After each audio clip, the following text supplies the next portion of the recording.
My name is Kingston Edgar. I have been researching the DIR Floortime model. This is a intervention model for children with autism. It was created by a man named Dr. Stanley Greenspan back in the late 70s, early 80s. DIR, the D stands for developmental, the I for individual difference, and the R for relationship based. And then the floor time is actually the playtime of it. And what I really liked about it was the traditional interventions for a child with autism might have just been, task related. If I can get this child to complete a certain task or whatever, that's what I want to do. With the DIR floor time, it takes into consideration the child and relationships. It's relationship based. For one, I never knew how important relationships were I never realized how important they were in teaching a child, just in everyday actions, playing and stuff, and how much that they progress over time and they get into more complex activities.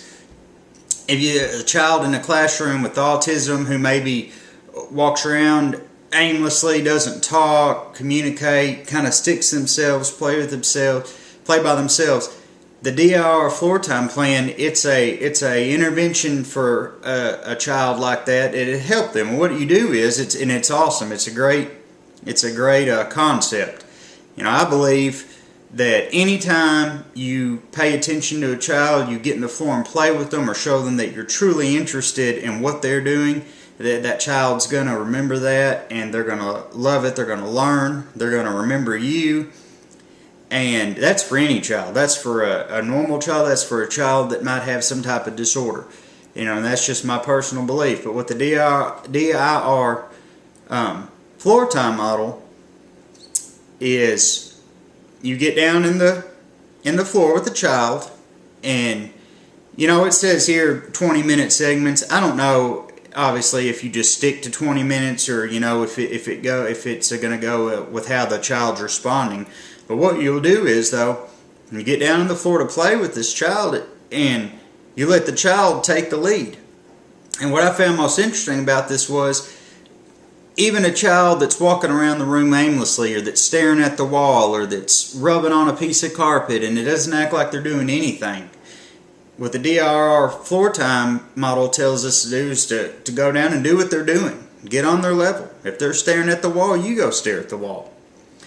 And even this simple thing can make this child realize that you're in their world, you're with them, you're trying to communicate, you're trying to understand what they're doing, you're trying to play with them, spend time with them, and from there you can pull them into a shared world and teach them things, and we'll discuss that later.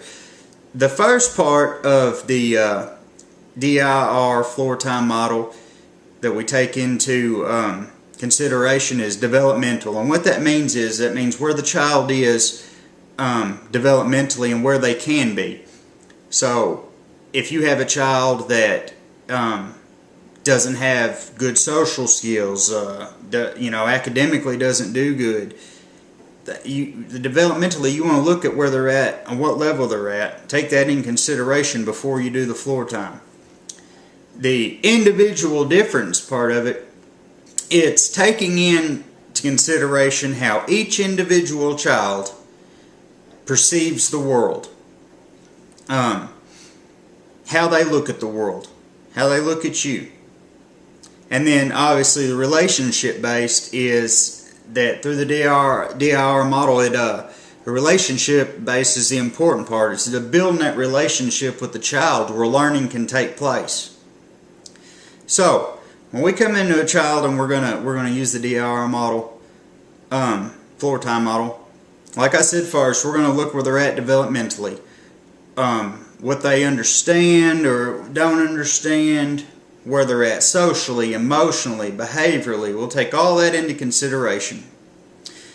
And then, like I was saying before, we're going to look at their individual differences, how they perceive the world, their senses, how they perceive things, sense things.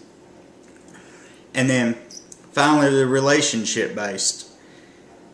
What we'll do is with the child, and let's say, like I said before, we have a child in the classroom that just wanders around aimlessly and doesn't act like they're engaged in anything in the class like the rest of the children.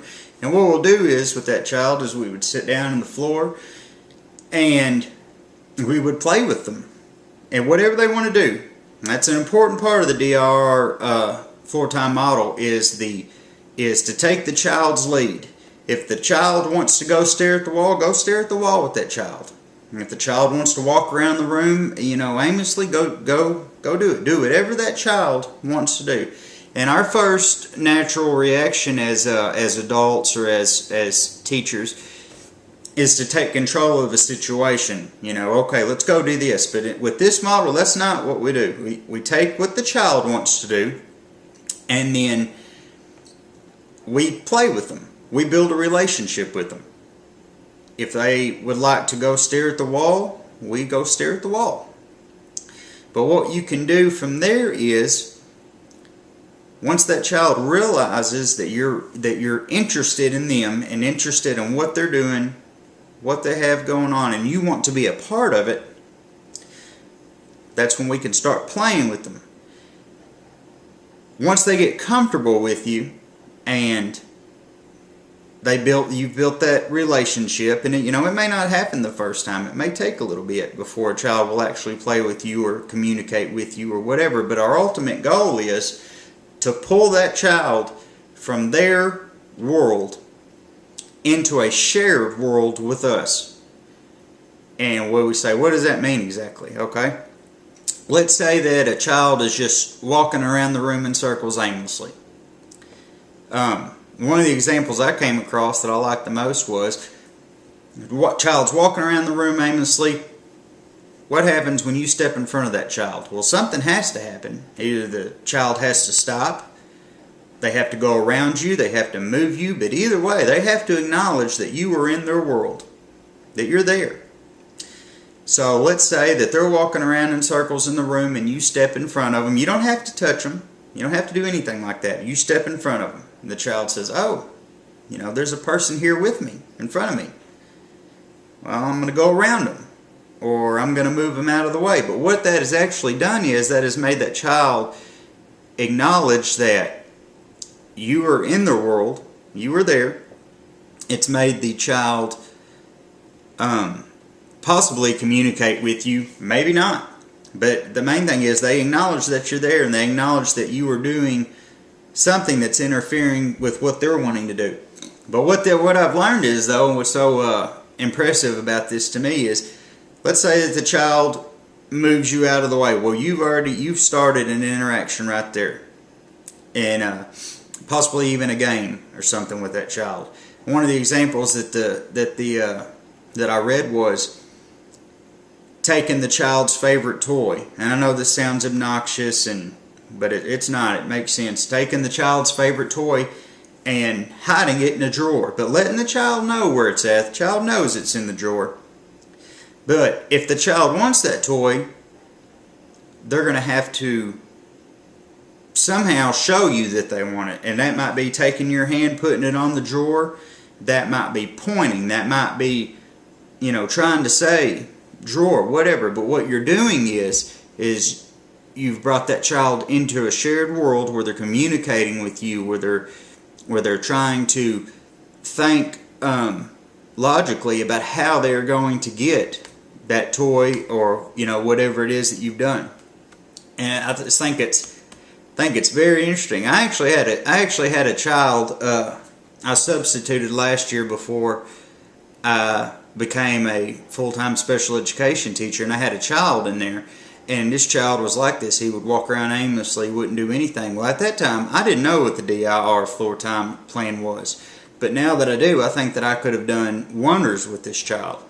I mean, he, over time, me and him got to be friends, and you know, he would communicate with me and we would play, and that's actually part of the DIR floor time plan I didn't even know I was doing. I had no clue, but now that I do know, if I could go back,